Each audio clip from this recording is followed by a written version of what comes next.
الله رب العالمين والصلاة والسلام على أشرف الأنبياء والمرسلين سيدنا محمد وعلى آله وصحبه أجمعين. Alhamdulillah, we begin by praising Allah subhanahu wa ta'ala for this opportunity for us to continue our lesson in Muqaddimah Hadramiyyah, and we pray that Allah bless this lesson, make it a reason our sins are forgiven and prayers are answered. May Allah subhanahu wa ta'ala bless us with understanding, iman and taqwa. Ameen Ya Rabbal Alameen. So, continuing from where we stopped in our last lesson, we are now in the part where the author speaks about the sunnahs in the Jama'ah prayers. So we mentioned some parts of it. I believe we have not completed this. The last part we mentioned last week is the part where the authors mentioned وَكَذَا تُكْرَهُ الْجَمَاعَةُ فِي مَسْجِدٍ لَهُ إِمَامٌ رَاتِبٌ وَهُوَ غَيْرُ مَتْرُوكٍ وَلَمْ يَأْذَنْ لَهُ إِمَامُهُ إِلَّا إِذَا رَابَ وَخَشِيَ فَوْتَ فَضِيلَةِ أَوَّلِ الْوَقْتِ وَلَمْ يَخْشَ فِتْنَةً. The author mentioned it is makruh to form a congregation, jama'ah, in a mosque where there is Imam Ratib. Imam Ratib is an Imam that is appointed by the masjid. Imam that is appointed by the mosque is called Imam Ratib. The mosque pays the salary of this Imam. He has this responsibility. He has this responsibility to perform his duty as an Imam. So this is an Imam Ratib. If there is a mosque where there is Imam Ratib, it is makruh for a person to form out Jama'ah, because this can cause any confusion and issues. Then he mentioned وَهُوَ غَيْرُ مَتْرُوكٍ. And this type of mosque is غَيْرُ مَتْرُوك. This is where we stopped last week. Last week I gave the example, mosque that is matruk and غَيْرُ matruk. So when we say matruk, any meaning, constantly there are people praying. This is an example, we say masjid matruk. Constantly there is people praying. For example, if you have a mosque in a busy street, and at all times there are people coming to pray. For example, now in this time of Maghrib, so people come in. Most mosques in Singapore matruk. Like Masjid Khalid, for example, matruk. Like for example, now we have completed the Maghrib prayers, and there are people who continue to perform their prayers. There are people outside, for example, they have not performed their Maghrib prayer. So this is matruk. So the first example the author says, if the mosque is ghayrul matruk, not matruk. What is an example in a mosque not matruk? And maybe we can imagine a mosque in a village, where usually the congregants are the same people. And after they complete their prayers, normally there is no Jama'ah. So imagine if the Imam is not there, and then we form up any Jama'ah. This is makruh. This is makruh. Because there is any Imam Ratib, and the mosque is ghayru matruk, and they are waiting for the Imam, and then suddenly you become the Imam. So people will get confused, and there might be issues. Imam Ratib might question you, why are you becoming the Imam? I'm the Imam in this place. You do not have the permission. Tamam? وَلَمْ يَأْذَنْ لَهُ إِمَامُهُ. Unless if the Imam gives idhan. He said, today you become the Imam. If the Imam gives permission, khalas, and he can become the Imam. It's not makruh. But in a situation, if the Imam is late, and for example, Imam Ratib is late, it is makruh that we form up any Jama'ah. Illa idha raba, unless if he is absent, the Imam does not come. So we are waiting and waiting and waiting, the Imam does not come. So there is no issue in forming a Jama'ah, and we perform our prayers. If the Imam does not come, وَخَشِيَ فَوْتَ فَضِيلَةِ أَوَّلِ الْوَقْتِ, the Jama'ah, they are afraid that they will not get the virtue of praying early. وَلَمْ يَخْشَ فِتْنَةً. And also, he is not afraid that there might be a fitna. There might be some issues. Normally, in mosques, where sometimes the Imam sometimes comes, sometimes does not come. The Jama'ah, they are already used to it. So whenever the Imam is late, they know Imam is not coming. So they appoint someone to become the Imam. Here, no issue. Because we are not afraid of any issues. Unless if the Imam always come, and then one day he came late, for example, he did not come. So we wait for a while, because if we were to perform a jama'ah and pray, this might result in so many issues, some complaints. So it is better to avoid if in that case. But the author mentioned walam yakhsha fitnatan, meaning if he does not fear any of a trial or issues, then it is permissible for him to form jama'ah. So by this, alhamdulillah, we will enter into babu salatil musafir. For those who have the English and translation, is there any words that are left out? The Arabic words? Or anything that is left out? Okay. Everything okay? Okay. If there is any, please inform me. Okay. Akmal, can you play with me? Can you read? Bismillahirrahmanirrahim. Alhamdulillahi alamin wa sallallahu wasallam ala sayyidina Muhammadin wa ala alihi wa sahbihi ajma'in. Qala Shaykhul Mu'allif wa adamallahu an-naf'a bihi wa bikum fid darain. Amin. Radiyallahu ankum. Wa yundabu an yajhara al-imam bi takbiri wa bi qawli sami'a Allahu liman hamidah wa bis salami wa yuwafiqahu al-masbuq fil adhkari. No, afwan, actually this is in the last part, and before we enter into Babu Salat al-Musafir, I missed out on this. Earlier I mentioned we have entered into Babu Salat al-Musafir. I did not see this in the below. So lastly, the author mentioned wa yundabu an yajhar al-imamu bi takbir. Yani if you are the imam, it is a sunnah you do jahar. Jahar meaning you raise your voice so that the ma'mum can hear you. They know that you are doing ruku, you are doing i'tidal, you are doing sujud. Otherwise, if you are praying and you do not raise your voice, especially in sujud, the ma'mum will be wondering, have you raised any from sujud or have not raised from sujud? So for the imam, yusannu an yajhar bi takbiri wa bi qawlihi sami Allahu liman hamida. And the imam says sami Allahu liman hamida, jahar, yani by raising his voice. Wa bis salam, likewise in the salam. Wa yuwafiquhu al-masbuq fil adhkar.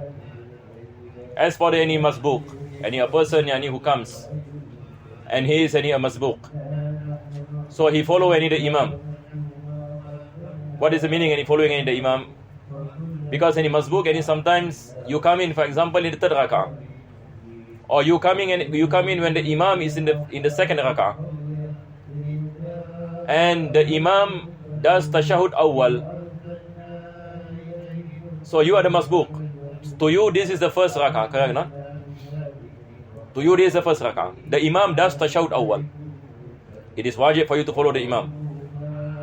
So is it a sunnah for you to recite the tashahud awwal? Yani at-tahiyatul barakatul salawatul tayyibat? Yes. So this is what the author mentioned. The masbuq follow the adhkar of the imam. The imam when he recites tashahud, he recites tashahud. The imam when he recites qunut fajr, he came in second rak'ah and fajr. So the imam recite Allahumma hdina fi man hadait. Then he recite فَإِنَّكَ تَقْدِي وَلَا يُقْطَعَ عَلَيْكَ. The ma'mum also recite, although he is a masbuq. Or he can say, for example, this is my first rak'ah, why must I recite a dua qunut? The reason is because you are following the imam. You follow the sequence of the imam and not your sequence, and not not your sequence. Now continue. باب صلاة المسافر. يجوز للمسافر سفرا طويلا مباحا كسر الظهر والعصر والعشاء ركعتين أداء وقضاء لا فائدة الحضر والمشكوك أنها فائدة حضر أو سفر. First thing he mentioned, يجوز للمسافر سفرا طويلا. So these are so many conditions when it comes to shortening of prayers, that a person is a musafir. A musafir is the opposite of muqim. So musafir is a person who is out of his country, or a person who reaches his destination, which is more than 2 marhala, and he is staying for 3 days and less, without we take into consideration the day that he comes and the day that he leaves. So this is a musafir. Whereas any a muqim and is a person and who stays in a place 4 days and more. So there is a difference between musafir and muqim. And musafir, and we have safar qasir and safar tawil. Safar qasir and is anything that is less than 2 marhala. It's about 86 kilometers from the border of our town or country. So if musafir and safar qasir, for example, and if we go to JB, we are musafir, but this is safar qasir. This is a short safar. So there are certain things that we cannot get the concessions, like shortening and the prayers. So that is why the author mentions safaran tawilan. Tawil here and it refers to 2 marhala and more than 86 kilometers. So this is the first condition. It must be safar tawil. So we count from the border of our country or border of our city. Safaran tawilan, and it must be mubah. Safar mubah, meaning safar not for the sake of committing a sin. So we have to question ourselves, why am I traveling? A person is traveling to umrah, to perform umrah. This is mashallah safar ibadah. A person is safar because he wants to meet his relatives. This is encouraged in Islam. So mubah here meaning it is not any travel to commit any sin. If a person travel to gamble, for example, then this is safar ma'siyah. This is not any safar, not safar mubah. So the objective of the safar must be accepted by the Sharia. This is called any safar mubah. So he must be a musafir and safar tawil, and he must be mubah.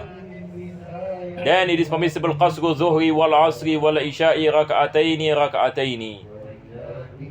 to shorten the prayers. Zuhur and asr, isha and isha. Ada'an wa qada'an. Ada'an wa qada'an. Ada'an, we understand. Ada'an meaning the prayers that are on time.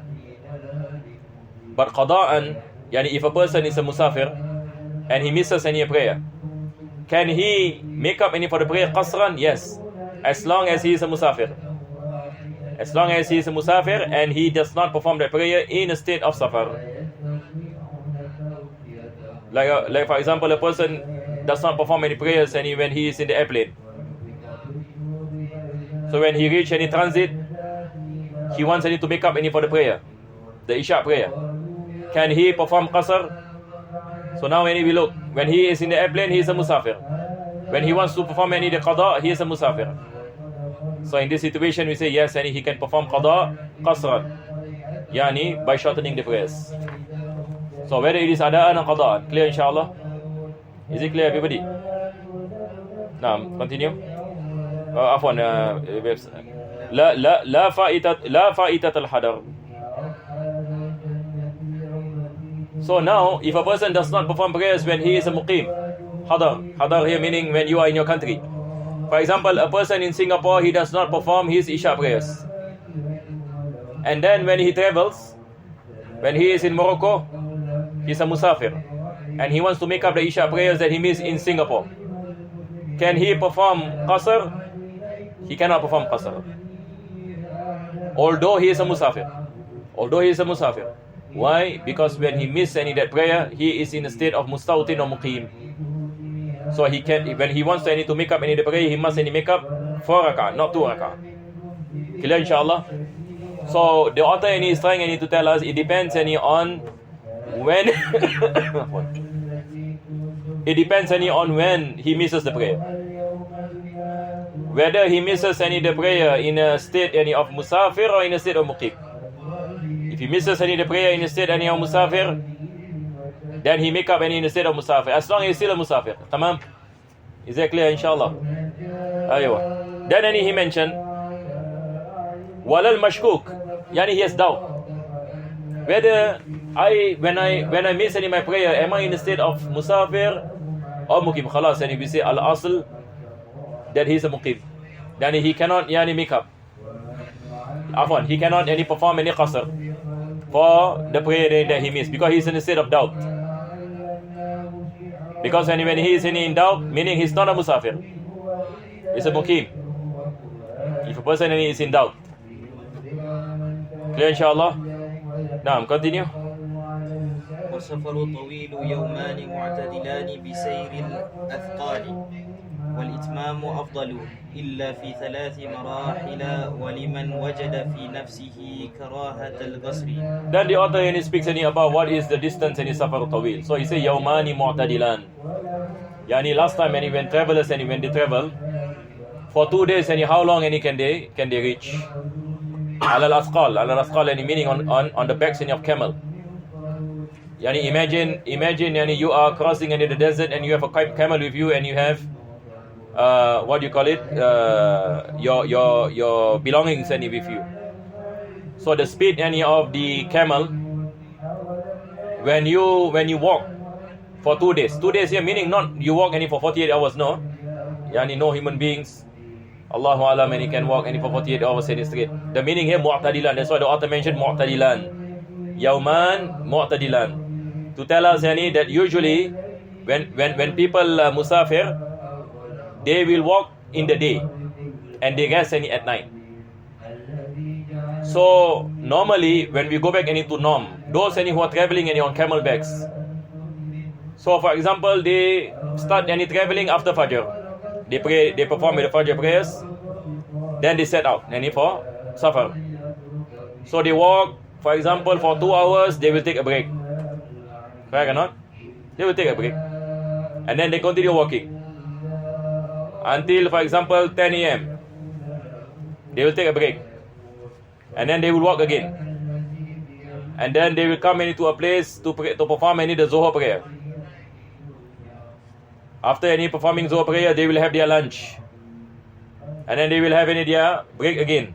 Rest. Because that time maybe there's a lot of heat. And then they will walk again. They will walk all the way until before sunset. And then before that they will find a place to rest for the night. So this is considered to be one day. So if you times 2 days, how far can it go? This is the meaning of 2 marhala. 2 marhala. So our scholars mentioned it is between 80 to 90 kilometers. 1 marhala is about 43 kilometers. 2 marhala is about 86. So 2 days of traveling is considered to be safar tawil. So this one is a mu'tadilani bi sayril asqal. Sayril asqal not like a person riding a horse. If a person ride a horse mashallah for 2 days he can cover a far distance. But if a person travel with asqal meaning this is walking, tamam? Because they are bringing their belongings. Asqal here meaning weights. So this is how the author mentioned. But today, alhamdulillah, he mentioned it's about 86 kilometers. It's 2 marhala. Wal itmamu afdal. And if a person asks which is better, I pray 4 rak'ah or 2 rak'ah. You say it depends how far is your destination. If your destination is less than 3 marhala, it is better you do itmam. Itmam here meaning you pray 4 rak'ah. But if your destination is more than 3 marhala, it is better to do qasr. Because why? In the Madhab Imam Abu Hanifa, they mentioned qasr is wajib after 3 marhala. So to go out any of these differences, it is better to do qasr. But why the author mentioned itmam is better after 2 marhala? Because there is khilaf.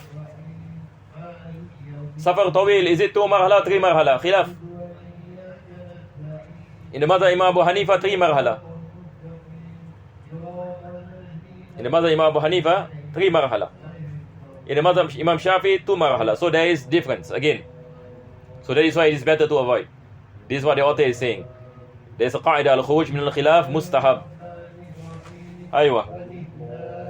Then he mentioned waliman wajada fi nafsi karahat al-qasr. If a person he find in himself he doesn't like to do qasr, he said, why must he do qasr? It is better for us not to do qasr. All the way we will do itmam. because he doesn't like doing qasr. For this person, we say it is better for you to do qasr than itmam. Why? Because the Prophet ﷺ did any qasr, but now he is saying that he doesn't want to do qasr. So it is better for him to fight his desires and nafs. Clear, inshallah? So for him, it is better for him to do qasr, even after 2 marhala, to remove this waswas. Now, continue. فصل وأول السفر الخروج من السور في المسورة ومن العمران مع ركوب السفينة فيما لا سور له ومجاوزة الحلة. Now the author mentioned when is the beginning of your safar. Now this is an important thing. So the first thing the author mentioned, we look at the city. If the city has walls, when you cross the walls, if the city has walls, then after you cross the wall. Nowadays, cities have walls or no walls? Today, for example, if they build a city, will they build a wall around the city? Last time, what they used to do is they will build a wall, because understood, they want to prevent the city from what? Being attacked. So, for example, in Damascus, there is this wall around Damascus. All cities. Istanbul, I went to Istanbul recently. I followed the city walls, the old city walls. So the walls of Istanbul are very big. So I took a motorbike and I go one round. Just to look at how the Romans they built the city walls, because last time Constantinople is famous for the walls, and for hundreds of years no army can penetrate those walls, because the way they design the walls is amazing. But ala kulli hal, the Prophet ﷺ mentioned in the hadith, la tuftahanna al-Qustantiniyya fa ni'mal amiru amiruha. The Prophet mentioned that the Qustantiniyya will be conquered, and the best amir is that amir, and the best army is that army. At last he was conquered. So the reason why they built walls understood, because last time warfare is on the ground. When people attack they use horses and armies on the ground. But nowadays nobody build walls, because nowadays people use Scud missiles. There is no point. Last time the Chinese also built walls against the Mongols, because the Mongols attack. So that is the reason they built the Great China Wall. So last time it is a norm. When you build a city, you must build a wall to protect your city, because anytime any enemies can come and attack. At least if you have a wall, you can deploy any security. Anytime the armies come, you can close the doors. That is how they protect the cities last time. So our scholars of the past, when they speak about the beginning of Safar, they speak about al-Musawwara. This is what the author mentioned. Balad al-Musawwara, meaning there are walls. So imagine if you live in Jerusalem. I think Jerusalem is a good example. Yeah, I think the best example for this is Baitul Maqdis. Bait al-Maqdis, the old city of Jerusalem. Until today, the walls are still preserved. Until today, together with the doors, that if they close any of the doors, you cannot enter the city. If they close any of the doors, you cannot enter the city. And they all together, there are about six doors, I think. The main door is Babul Amun, the Damascus gate. So if a person lives in the old city, in Jerusalem and in Baitul Maqdis, the beginning of his safar is when he leaves the wall, because he lives in a city that has walls. So for him, we say no need for him to go to the airport to be a musafir. If you intend to go overseas, when you live there, city wall, you are already a musafir. Clear, inshallah? But for us in Singapore, we are in the second example, because we are surrounded by the sea. So when is the beginning of our journey? When we go out of our seashore. When we go out of our seashore, when we cross the causeway, after crossing the causeway, we are musafir. When we take the boat, ferry. When the ferry leave the dock, we are musafir. Easy. For Singaporeans, mashallah, it's very easy. we don't have walls, but we have the sea. So we ascertain in the beginning of our journey when we leave any the land. But in certain places, any difficult, there are no walls and there are no sea. Imagine you live in Texas and in US, and you want to travel into California. Now this is a challenge to determine when is the beginning of your journey, because you don't have any walls. Then you have to depend on the district. You have to look at the situation, how the houses are built, whether the houses are built together or apart. If they are built together, you live in communities that are attached together, then easily you can say once you live in this community and you are musafir. But if you live in cities like New York, where the buildings are very much closer, then you have to find the end of those buildings. Now that is a challenge. But I think for America, maybe it's not that difficult, because America is a big country. There's always this part, and when you live in the city, there will be highways and open land. Then khalas, you know, you are musafir. But the challenge can be for cities like in China, for example, where the buildings are very close together, for hundreds of kilometers. That is difficult, because this is where the author mentioned, if there are buildings, then we have to look at the furthest point of the buildings. Where is the furthest point? For Singapore, we do not regard all these things. Although some people say that once you reach Pasir Ris, you are at the end of the country, and when you live in that area, you are musafir. Allahu alam. Because Singapore is a small country, it is better that we play safe. We do not regard that as a beginning of our safar. We regard our sea as the beginning of our safar. So he said, في البلد المصور ومن العمران مع ركوب السفينة فيما لا سور له. Umran, buildings. So at the end of the buildings is the end of the beginning of the safar. Like Tarim, for example, the buildings the houses are very close apart. In Yemen, places like Shibam and Tarim, the buildings are close together. So easy for us to see that once we live in the last buildings, we are leaving the city, because it's desert after that. So easily people can know whether they are musafir or not musafir once they leave a certain place. So this is an example, when a person leaves the Umran, the buildings. Then he mentioned مع ركوب السفينة فيما لا سور له.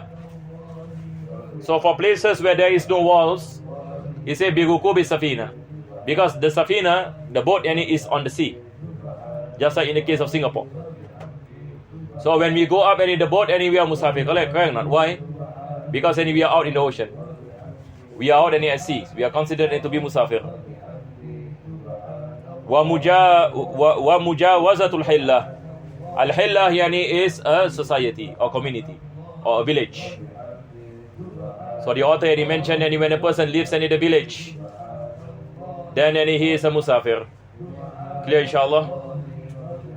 Village meaning like Tarim earlier, I give the example, Shibam. This is a village. So when they live in this village, they are musafir. Now continue. وينتهي سفره بوصوله سور وطنه أو عمرانه إن كان غير مسور وبنية الرجوع إلى وطنه. نعم. وينتهي سفره بوصوله سور وطنه. If you are living in a place where there is a wall, so the end of your journey is when you reach the wall. So the beginning of your safar, if you leave the wall, the ending of safar is when you reach the wall.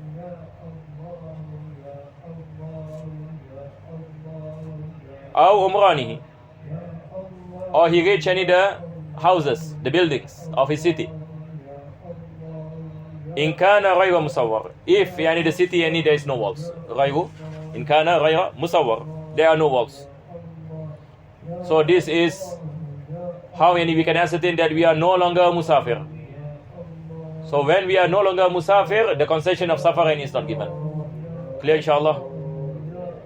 وَبِنِيَّةِ رُجُوءِ إِلَى وَطَنِهِ. A person, and he goes out, and after that he makes the intention and to go back to his homeland. Then he's no more musafir. No more yaniya musafir. Unless, any, for example, meaning he cuts in his safar. So he's no more yaniya musafir. Then when he wants to return back to his homeland, and if we look at the distance, if this is more than 2 marhala, then he can shorten his prayers. But this is a situation anywhere, if a person wants to travel to Kuala Lumpur, for example, and he lives in Singapore. So when he's in Johor Bahru, he intends to return back to Singapore. So now he cannot do qasar and jama' and qasar, and he cannot. Because why? He intended to return back to Singapore. So now he's no more musafir. Safar and tawil. Clear, inshallah? Because of the intention of returning. But he doesn't have the intention of returning. Can he do qasar and jama' in JB? And he wants to go to Kuala Lumpur, and he reached JB. Can he combine any of the prayers and shorten the prayers? Can or cannot? Huh? What do you think? Huh? Now a person wants to travel to Kuala Lumpur. So when he reached JB, can he combine his prayers and shorten his prayers in JB? Can? Why can?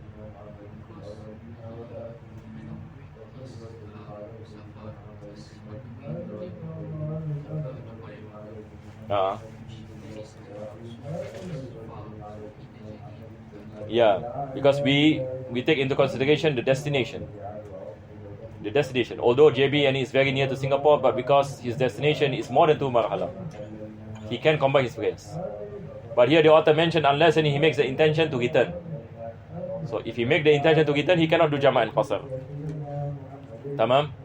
But in Fathul Mu'in, the author mentioned another thing. He travels more than 2 marhala. Then after that he make the intention to return. So when he makes the intention to return, from the point when he make the intention to return and his homeland more than 2 marhala, so this is considered to be a new journey. Clear, inshallah? This is considered to be a new journey. Aywa, continue. وبوصول موضع نوى الإقامة فيه مطلقا أو 4 أيام صحيحة أو لحاجة لا تنقضي إلا بالمدة المذكورة. Now these are the exceptions. And he mentioned وبوصول موضع نوى الإقامة. Yani he plans to go to Kuala Lumpur, but when he reached Batu Pahat, he met his friend. His friend said, why not you stay at my place for 1 month? He said, okay. So he makes the intention, I will stay here for 1 month, then I go to Kuala Lumpur. So now he becomes muqim already. Can he do jama' and qasar? Yani he wants to go to Kuala Lumpur. When he reaches Batu Pahat, he makes the intention to stay 1 month. Can he jama' and qasar in Batu Pahat? But he said, my destination is Kuala Lumpur. My destination is Kuala Lumpur. But he stays he intended to stay 1 month in Batu Pahat. So is he considered a musafir or muqim? What do you think? He's considered to be a muqim. Why? Because 4 days and more. The definition of muqim is when a person stays in a place 4 days and more. This is what the author is saying. So he mentioned وَبِوُصُولِ مَوْضِئٍ نَوَى الْإِقَامَةَ فِيهِ مُطْلَقًا. Mutlaqan, any meaning, he say, I will stay here forever. Or he has no intention of returning. He say, I will make any displace in my homeland. Khalas, we say, you are muqim. Or 4 أيام صحيحة. 4 أيام صحيحة. Sahihah here meaning not inclusive any of the day of reaching and the day when he leaves. And if he reach Batu Pahat on Monday, so Monday we don't count. So we count on Tuesday. So this is a full day. Tuesday, Wednesday, Friday, Tuesday, Wednesday, Thursday. Tuesday, Wednesday, Thursday, Friday. So these are the 4 days. Sahihah. And then he left on Friday. Now he's a muqim. If he intend If he reach on Monday and he intends to leave Friday, he say after Friday prayers, I'll go to Kuala Lumpur. So he cannot do Jama' in Qasr because he is a Muqim. 4 days. Because he intend any 4 days, minimum. 4 days. But if he intend any 3 days, he's still a Musafir. If he say any on Thursday after Zohar, I will go to Kuala Lumpur. So we say, you can do Jama' in Qasr. Because any 3 days, you are still a Musafir. أو 4 أيام صحيحة أو لحاجة لا تنقضي إلا في المدة المذكورة. Yani he said that I will stay here as long as I receive my visa, and I do not know when my visa will be out. So in this any situation, he can do Jama and Qasr up to 18 days. And if a person is in a place, he says, I do not know how long I will be, I'm waiting for my Hajjah. If my Hajjah comes, I will leave. Just like any visa, for example, a person in transit to a country, and then they say that you need a visa, otherwise you cannot enter this country. You say, okay, I will apply for visa. So how long should I wait? We do not know. Once your visa is ready, we will inform you. So he wait 1 day, 2 day, 3 day, 4 day, 5 day, 6 day. He can do Jama and Qasr. All the way into how many days? 18 days. Clear, inshallah. So he mentioned وَإِنْ كَانَ يَتَوَقَّعُ قَضَاهَا كُلَّ وَقْتٍ تَرَخَّصَ إِلَى 18 يَوْمًا. This is what we mentioned. إِلَى 18 يَوْمًا. 18 days. Because the Prophet ﷺ do Jama and Qasr for 18 days and in one of the battles. It's not missing Battle of Hunain. This mentioned the Hashia Fatul Mu'in. In the Battle of Hunain. In the Battle of Hunain. In the Battle of Hunain, they thought that the battle is only a few days. But turn out it stretched for many days. And the Muslims, they do not know when it will end. So the Prophet ﷺ do Jama and Qasr. It is mentioned for 18 days. That is why this is how we get 18 days. But this is in a situation where we do not know when it will come. Clear, inshallah? Now, continue. ولا يكسر هائم وطالب غريم أو آبق لا يعرف موضعه ولا زوجة وعبد لا يعرفان المقصد إلا بعد مرحلتين. Now these are the people that cannot do Qasr. Number 1, Ha'im. Ha'im is a person does not know where is the destination. He say, I will just travel. I will just travel. Wherever my bike brings me, that is the place I will go. We say no Jama and Qasr for you. Unless if he has reached a place more than 2 marhala. A person say, wherever my bikes bring me, I just follow my heart. We ask him, what is your destination? No destination. I will just travel. So he travel all the way. Then after that, he reach Kuala Lumpur. So now he has reached more than 2 marhala. Khalas, and we say you can Jama and Qasr now. But before 2 marhala, you cannot Jama and Qasr. Because you do not know your destination. This is Ha'im.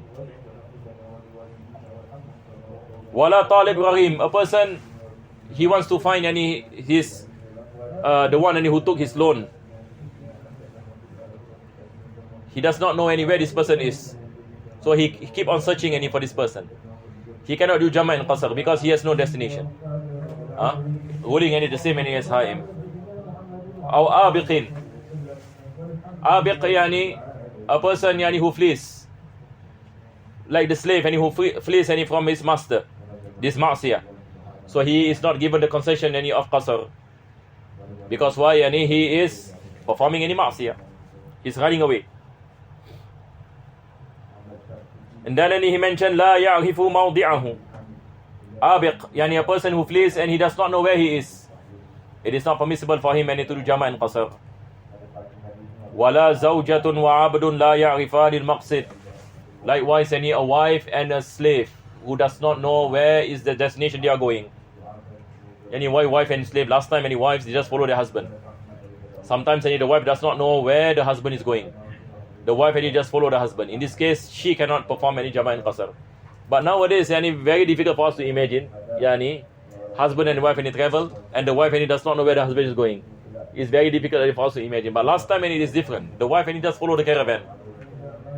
Wherever any the husband goes, any she follows. So in this situation, she cannot do Jama' and Qasr. Just like any the slave follow the master. The master did not tell the slave where he's going. The slave and he just follows. He cannot do Jama' and Qasr. Clear inshallah? Illa ba'da marhalatain. Now this one you have to underline. Illa ba'da al-marhalatain. Except it is more than 2 marhala. All of these people, they can do Jama' and Qasr after 2 marhala. And the wife and he now say that, mashallah, and we have traveled for 100 kilometers. But I do not know where my husband is going. Now I can do Jama' and Qasr. Because this is after 2 marhala. Likewise the ha'im. Likewise the abiq. The one who flees from the master. And so on and so forth. Afwan, for the abiq, no, because ma'siyah, afwan. Because any abiq, if he flees from the master, he is not given the concession. He's not given the concession. Unless we say that, for example, someone who flees because of torture. He managed to free himself from torture. But he does not know where he's going. We say it is permissible for him to combine prayers if he has performed above any marhalatain. Wallahu ala mani bisawab. Wa sallallahu ala sayyidina Muhammadin wa ala alihi wa sahbihi wa sallam. Alhamdulillahi rabbil alamin.